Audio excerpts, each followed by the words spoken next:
وقت کے پہیے پر کچھ ایسے نام کندہ ہیں جن کو مٹانے کی کوشش بھی تاریخ شرمندگی سمجھتی ہے۔ ایسا ایک نام حضرت عمر بن خطاب ہے، وہ شخص جس کے انصاف سے زمین کانپتی تھی، وہ شخص جس کی نگاہ سے باطل لرز جاتا تھا۔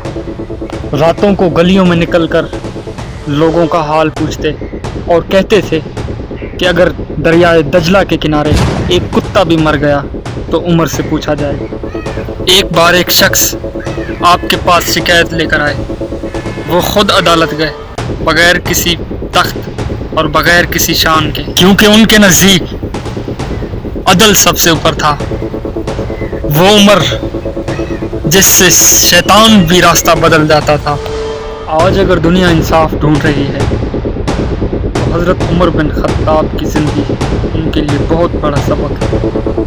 ایسی مزید ویڈیو دیکھنے کے لیے میرے چینل کو سبسکرائب کریں، لائک کریں اور کمنٹ ضرور کریں۔ Thank you.